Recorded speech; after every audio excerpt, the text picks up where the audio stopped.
Leonardo Custódio, it is your turn. Thank you for the interruption. Brazilian, It's like, Brazilian postdoctoral fellow at the Institute for Advanced Social Research at Tampere University, Finland. So please, the floor is yours.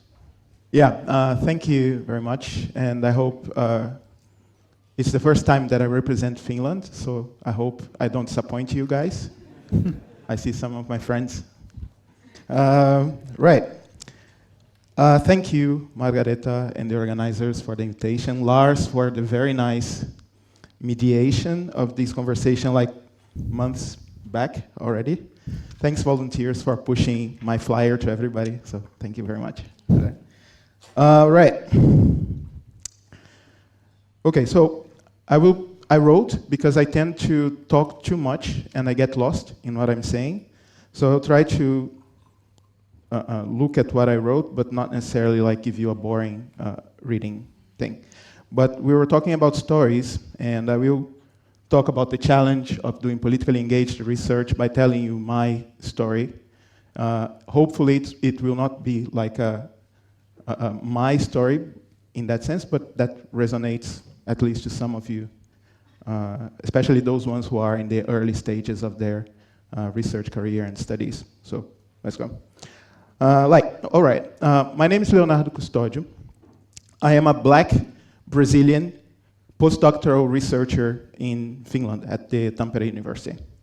And I emphasize my blackness and my country of birth, not to push identities, but to describe some aspects in my life that have affected my academic career, and pretty much issues that have been at the core of everything I have done so far. In these 10 minutes, more or less, I'll tell you about what I've been doing as a researcher to overcome challenges in academia, how I have challenged myself to be a better researcher, and how I have tried to exchange ideas with society and future generations of scholars. I'll be talking a lot of the things that I've done, but this is not meant to boast, just the other way around, really, because everything that I will talk about now, even the ones that look closed, it is still in progress. And as you might know, when you try to build your own career, your own path at the university, you are also carrying lots of fear, insecurities, and uncertainties about future, as we have been seeing before. So think of this talk as part of the process of becoming a better researcher while doing politically engaged research. Yeah. So about challenges, they start at the beginning, right? I came to the university, my life as an academic started when I was 27, when I moved to Finland in 2007. As most Black Brazilians, I never really had an education that prepared me to develop the kind of thinking that academic life demands. So in 2009, when I started my PhD, I didn't have a research question. I actually didn't know what research question was proper. So instead, I have lots of curiosities at the time and political motivations. How do people in favelas, are you all familiar with favelas, what they are? Low-income, violence-ridden spaces in Brazil. How do people in favelas who look like me and have families like mine decide to use media and journalism to act politically for rights, justice, and change? Why do they do what they do? What can I do to help? Those were my 3 questions.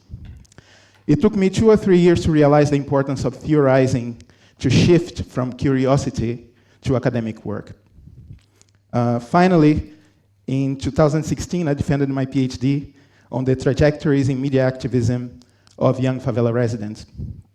To build the book, I read and wrote about media education, communication for social change, social movements, citizenship, public sphere. Putting all these traditions together is a big challenge when you want to make a coherent argument. I also wrote about my own process of dealing with methods and how to develop scientific work through this kind of personal process. In 2017, the thesis came out as a book, and it's all there if you want to read. During the process, I learned one thing about one of the questions is that I can't really do anything to help people. When I talked to favela residents, they told me like, I learned from them really quick that instead of help, we need to do trocas, like exchanges, that's the word in Portuguese. They always complained to me, possibly because I was black and had a similar upbringing, that researchers went there, took their stories and left and never came back. That made me think, how can I share the knowledge of mine with them? And then I pitched an idea to my boss at the time, Heikki Hellman. He was supposed to be here, but not. If I write a pocket version of my PhD, I said in Portuguese, will the department publish it? They did. So they printed 500 copies of this pocket version of my PhD and sent to Brazil when I was there. I gave 30 copies of this book to each of the person I had interviewed, and I recommended them to sell the copies, which is the book on the left, on my left. To promote the book, I organized open talks in Rio. Instead of me talking about case studies, I called the activists to come talk with me. So I would talk about the theory, they would talk about their experiences. At the end, we would push people to buy the books, so they would make some money. Interesting is that this collaboration thing, you can never say when it's going to end, because it always starts something new. So for example, the people who got the book read the book, and they thought, oh, we could make a documentary out of it. And I said, what can I do? So I'm in Finland, I applied for funding, I got 20,000 euros for myself. Then I got a job, so I couldn't use that money. And then I asked the foundation, like, Mr. Foundation, or Mrs., can I give that money so we do this kind of work? They said yes, which is a very big privilege, I understand. And I sent the money, all the money to them. So they made the documentary, and it's coming out at the end of this year. And the funny thing is that we don't know what will happen after that. So it's cool, let's see. Now, when I finished my PhD, I stressed about one of the challenges that affects all of us. What do I do to get a job? Like Raul was saying, or funding in this very competitive environment. Like, who am I? And it's very competitive, so I have to jump in, oh my God, what do I do? How will I come up with something new and interesting for institutes to hire me or foundations to give me money? Like in Finland, the Kone Foundation, for example, talking about boat maker. You have to put yourself out there. That's when my blackness came up again. As a black man in Finland, I realized one thing, that black people in Finland, Finnish or foreigners, they seem to face similar problems dealing with whiteness and its consequences like racism, just like we Brazilians do. So that led me to ask myself, what could we learn if we compare the experiences of people who suffer from racism, who use media as forms of activism in absolutely different countries, like Brazil and Finland? Gradually, the experience in my PhD led me to two specific questions, research questions, because now I knew what it was. How do people who suffer from racism use media to act for rights, justice, respect, and change? How to exchange knowledge with the communities in which I'm interested and to which I belong. In 2017, I decided to test this idea in the Afro-Europeans Conference in Tampere. And after my presentation, some black Finnish women came to me, and then one of them said, I am a journalist at Rusket Tutot, Brown Girls in Finnish, the media collective you were mentioning as a case study. I was freaking out, did I mess up? And then we were really talking about how exciting it was for them to see that there, and for me to have that kind of feedback. And then we started talking why don't we apply for something together? Me as a researcher, you guys as activists. So after that, we started conversations about developing this collaborative work to combine research and activism to understand and promote media activism against racism in Finland and Brazil.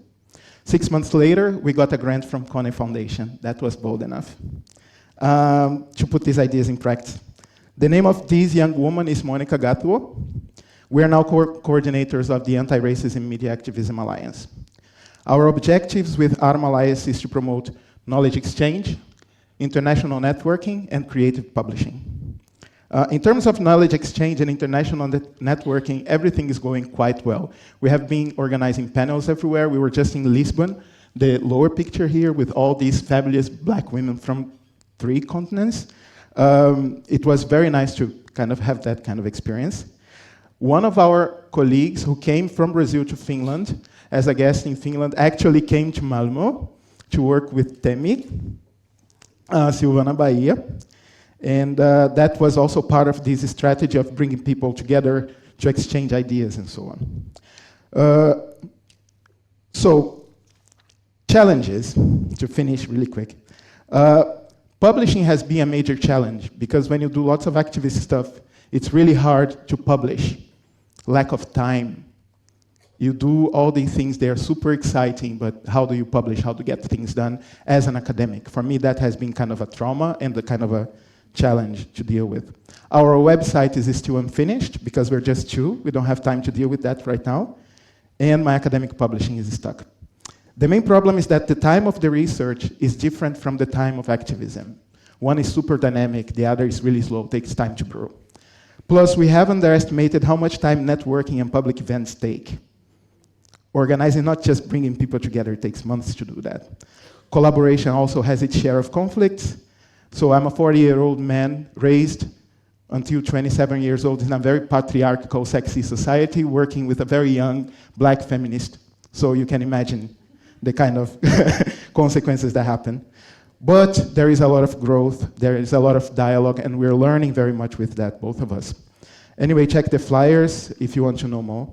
And finally, there are all these challenges. There is a positive challenge, which is how to use theory to support activist work. Because now I'm thinking in terms like, what can I do as a researcher in this collaboration that is research in activism and not my body as a person doing activist work. Because activists know what they do. I know how to theorize. How can my theorize be part of the processes? So I'm thinking, for example, how can I use the theories of public and counter-public with activists to think of strategies for them to improve in the way they feel fit, the ways they speak in society. But anyway, with all these challenges, I think nothing is bigger and more relevant than when you talk with people about whom you're studying to have value, to see value and kind of usefulness in the work you do. So we're seeing that in all these events and everything. So thank you for listening. And yeah, let's talk more. Thank you.